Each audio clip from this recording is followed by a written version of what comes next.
Hello there, my very good friends. On today's wrestling news, we'll tell you everything you need to know about AJ Lee and the Royal Rumble. I've got more details on Charlotte Flair's WWE return. What in the name of Steve happened to AEW Shockwave? Sorry, Steve, catching strays. Sorry, mate. And AEW plans change. Stuff has been cancelled, basically. I'm Adam Wilborn. Yeah, hello, I'm Andy Murray. And this is the news. All right, we're going to kick this one off by talking about AJ Lee skipping her way down the ring, maybe in the Royal Rumble. Light it up. It's been a big point of speculation over the past, 5 years pretty much. Every Rumble season. Yeah, every single time there's a Women's Royal Rumble. But it's kind of intense this year because, of course, our partner CM Punk is back in WWE. And the other day when he was asked, who would you like to see surprised? He was like, I'll get in trouble if I say the name. Clearly alluding to his are they married? They're married, aren't they? Yeah, he got 5 minutes wedding day. Oh, of course. Gee whiz, what a memory I have. Oh my God. But yes, on the possibility of this, Fightful Select have a new report. And they've spoken to some higher-ups in WWE. People claim that they haven't heard that she's returning in the Royal Rumble, but they noted that if something was going to happen, it would be kept very close to the vest. They note as well that numerous talent across AEW and WWE, that they've made jokes about getting AJ out of retirement a lot of times over the years, but there's never been a situation where they've heard of it like being a reality. Sean's got a quote here from one of these WWE higher-ups where he says, she always looks like she'd fit right back in on TV, and I'm sure she's aware that if she decided she wanted to be in the Royal Rumble tomorrow, that could happen. So with regards to the CM Punk reference and all of that stuff, the same person who gave this quote said that they believed that he jokingly meant he would get in trouble if he mentioned AJ, which was, I thought that was quite apparent from the tone of the video. And of course, like, AJ hasn't been completely out of wrestling. She's been on heels. Yeah. But she hasn't actually wrestled in a long ass time. And apparently she crushed it in the ring on the show. That's the phrase used. She crushed it in the ring on that show. So yeah, I mean, anytime like a photo of AJ Lee in the wild emerges, she's clearly still in shape. Yeah. Ring shape and just being jacked are two different things, of course. But it's the biggest rumor heading into this. I think everyone kind of expects Becky Lynch and whoever else to return. There's a bunch of NXT names doing the rounds as well. Charlotte has already announced that she's coming back. We'll speak about her in just a second. But AJ's the biggest name. And it's interesting that the biggest potential return is on the Women's Rumble as well. Absolutely, yeah. Big excitement around, well, arguably both number 30 entrants, but I think it's a longer odds for a Big E, let's say, to return in the Men's Royal Rumble. But AJ Lee, it does seem the most feasible that it's ever been. I know obviously there was speculation last year, but Punk had only just come back in, of course. Yeah. And they were going to see if he was going to be good for a bit, basically, not get in trouble behind the scenes. Whereas this year, he's fully in there. He's probably winning the Men's Royal Rumble, if you're asking me. And yeah, like you say, she shouldn't exactly need this. She's got a brilliant career outside of wrestling, but it's something that I think universally wrestling fans would love. I think it'd be a huge pop on Saturday night if we hear Light It Up at number 30. Or a Def Rebel version. Oh no. It's AJ Lee, and she is lit up. There she comes. We all know the song. Shoosh. It's Chad Gable. It's one of those things where I'd like to say, like you say, we've always talked about it, but I don't know. I feel there's something in the air this year, and he's joking about getting in trouble with her. Higher ups are like, we were talking about this in Hamlet yesterday. I love this time of year where all the people who might be coming in, your Jordan Graces or your Alexa Blisses are like, guys, I'm busy this weekend, so do not expect me in the Royal Rumble. Alexa Bliss posted a photo with her kids saying I'll be here for some time. Jordan Grace with a flight reservation. Jordan Grace has got a mum's birthday or something. Yeah. It's the Rumble. She'll understand, Jordan. Come on. I wouldn't turn down my mum's birthday for the Royal Rumble. Bring her along.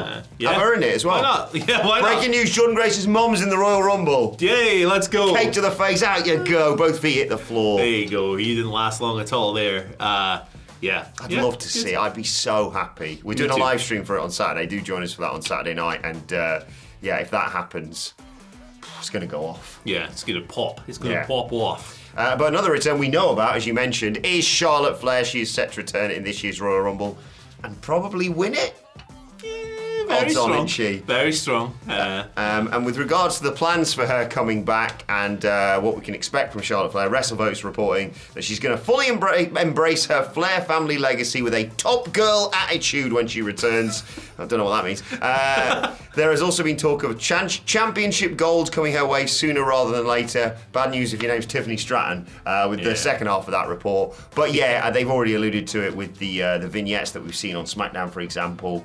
And I'm excited to see her back. I know some people are like, oh god, here she comes, the female Roman Reigns. But as you've talked about, whenever she's rumoured to return, we haven't seen a lot of this Charlotte Flair in this WWE, have we? Yeah, no, exactly. She's been out for over a year, and even before then, she had various other absences and stuff. So the thing with Charlotte Flair is always going to be, what's her alignment going to be? Is it going to be face? Is it going to be heel? Well, Tiffany was kind of babyface-ish on last week's SmackDown when she was hanging out with Rhea Ripley and stuff. What do they call themselves? Strapley or something Is that what like they call it? I love Yeah, it. yeah, I'm into it. You know what? They should really have a tag team run at some point. Yes. Because, like, obviously the contrasting images of like the blonde pink super girly girl and then Rhea Ripley's a badass mother effer. Just call themselves Barbenheimer and be done with it. Barbenheimer, get Rhea Ripley a hat. Yeah. They should be a tag team as well because they're both jacked. Yeah. So why the hell not? It'd be pretty awesome. Contrasting, but they similar styles. So with regards to what the hell are we talking about? Charlotte Flair coming in. Tiffany's playing, teasing babyface stuff. Over here, is Charlotte going to be a heel? I don't think so. She should be. I agree. She's better as a heel. But whatever she does, she brings an element of chaos to the fold. You never know what's going to happen. Sometimes maybe, in the words of Reno Gattuso, sometimes maybe good, sometimes maybe... You know what? Yep. So who knows what's going to happen? Look, I like Charlotte. I think I'm always entertained. Yeah. Even when it goes a bit wrong, I'm really like the Nia Jax match. Oh. Goated. Equally, the Rhea Ripley match, actually goated. Yes. So, you never know what you're going to get. I think she works best with physical wrestlers, and Tiffany's certainly that.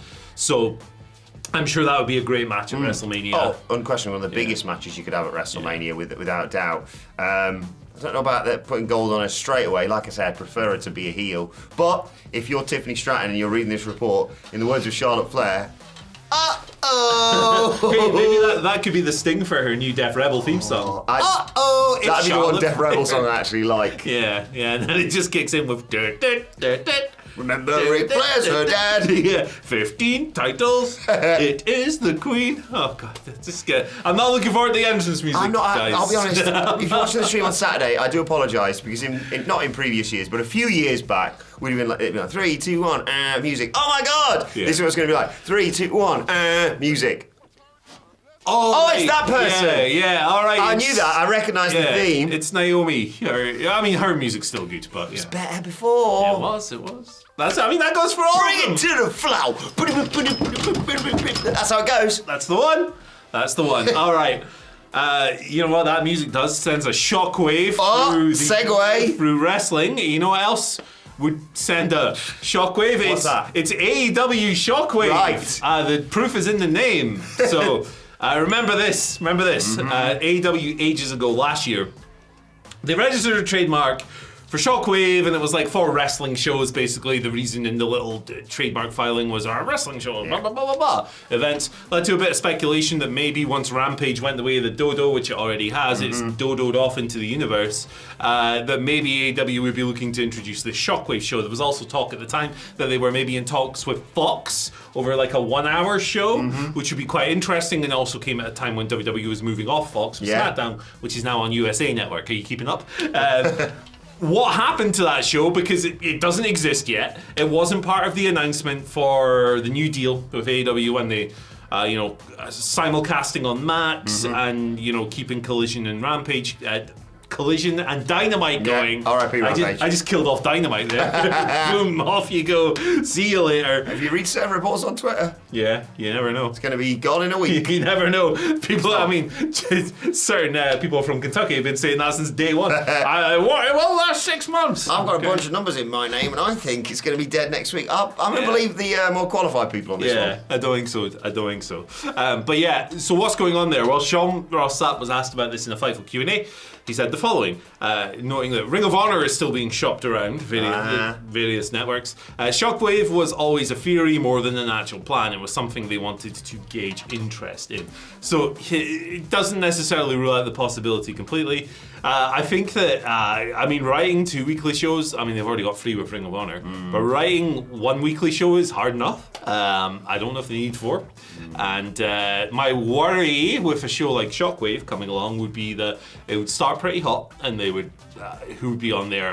Kenny Omega would show up, and they'd do a big angle with Will Ospreay or something like that. Tony Storm. Yeah, and then like 3 months later, it would be 7 squash matches, like kind of the way Rampage went. Yeah, I've got mixed emotions on Shockwave. Like you say, anything new and exciting comes along, you're like, oh, what could that be? And there was even speculation it could be just talking, wasn't there, for a while? Yeah. But yeah, it all depends on what it is. If it's just going to be Rampage 2.0, I'm kind of good. I watch more than enough wrestling in my week, thank you very much.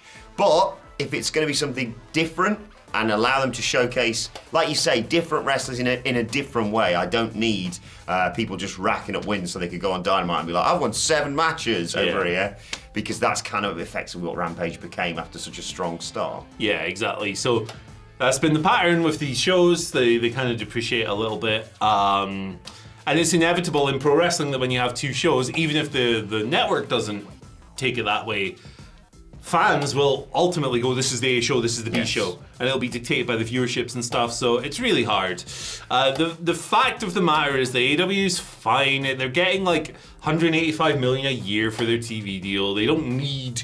if they bring in more money, it's bolstering their coffers or whatever, but they don't need to do it. I think keep it as it is, personally. Or electric ropes. What? Anytime you get sent into them. Get this little prick involved. Here he is. Who's this? Hey, here he is. It's the Eel's brother, the Eel. He could be in the Rumble. He could be in the Rumble. How are you going to get him over the top rope? He just slides out your hands. Hang on, I've got a question for you. Mr. Eel, are you going to be in the Rumble? He says he's going to Jordan Grace's mum's birthday. Oh, fair enough. He's out, sorry. Fair enough. He's a big family friend of the Graces. That's a big eel in a small pond. I don't think that makes sense. Do they live in ponds? I hope not. Hey, well, Jonathan Gresham uses a lot of like Cthulhu octopus imagery. He probably gets along really well with eels. Oh my God, you've set the match up. An octopus versus an eel at WrestleMania. You heard it here first. Jonathan Gresham is so talented, I bet he'd have a good match with an eel. Yeah, it'd be great. 3 stars. It'd be fine. It'd be good. It's like, I'm going to wrestle an eel. Yeah. Why not? I'm going to put it in an arm bar. Doesn't even have an arm. Put the whole eel in the arm bar. How are you going to do it? Good luck, Jonathan. But sticking with AEW, they've been tearing up plans left and right. Last minute, no, I'm joking. Just a bit of an update with regards to some plans that were meant to happen on Dynamite this weekend, resulting in changes to what's happening on Collision this week. Brian Alvarez on Wrestling Observer Radio saying that there was plans to have another big brawl after that awesome one that was on Collision. There was bricks getting chucked about between Powerhouse Hobbs and Big Bill. Love those two. There was meant to be another brawl on this week's Dynamite, which is going to lead to a street fight type of match between them in the main event of Collision this week. However, Hobbs is not medically cleared. That was the excuse they gave on Dynamite, but he's genuinely not medically cleared. But he's going to bring hell when he comes back, as he said on Dynamite. And so as a result of that, AEW adjusted the booking to a Mid-South street fight between FTR and the Death Riders on AEW Collision instead. That sting is so grim. It's very exemplary of how I feel when they come off. Yeah, exactly. It's what my demeanour does. It's what my demeanour does as soon as... It's how everyone acts when I turn up to a party off of... Not this guy. Yeah, you're about to wallow in 30 minutes of grey sludge.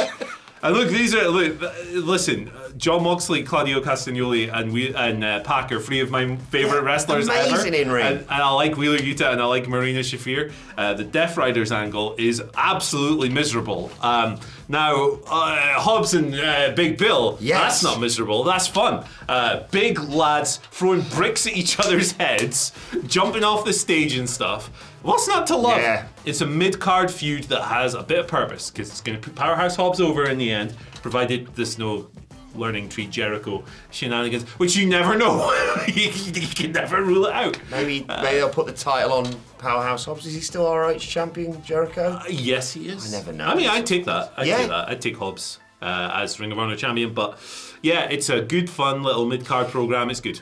I will say this, credit to AEW, and I know people will go against this, but credit to AEW for doing more stuff on AEW Collision that's like must watch. Sure. I know you didn't know about the return of Timeless Tony Storm on AEW Collision, but I saw a lot of back and forth. And to be fair, when I first saw it, my first thought was, why don't they do this on Dynamite? But I kind of agree with people like, well, you can't sit here and say they do now on Collision, and then when they do stuff on Collision, go, why are you doing it on Collision? Yeah, this is it. You talk. A lot of people are talking out of both sides of their mouth with this stuff.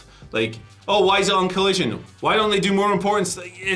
What's going on? Like, it's complain when it is there and it's complain when it's not there. So, yeah, they do have to do stuff like that. At the same time, they also, because Collision has a third or half of the viewership of Dynamite or whatever, they do need to recap it on Dynamite. Yeah, they did that nicely this week. They did. So they go, hey, look, this thing happened. You need to watch this show so you can see it live and in the flesh. So, yeah, there's ways of doing it. But yeah, people do be complaining. Yeah, no one's ever happy, are they? Complaining about the Death Riders, because that's not good. You know what does make people happy? 100 greatest Royal Rumble moments. Oh, I was also going to say our live show, which you can bring the tickets for. Yes. Where do they have to go? Future events? Futureevents.uk/WhatCulture World Tour. Thank you. Futureevents.uk/WhatCulture World Tour. But as you mentioned, it is the Rumble this weekend. To get you in the mood. Yeah, there it is. It was coming. It was always coming. Hey, this has made a lot of clicks. So do that. Go on. Yep. Bye. Give me more. Right back. That's his famous catchphrase. Yeah, give me more. Give me more.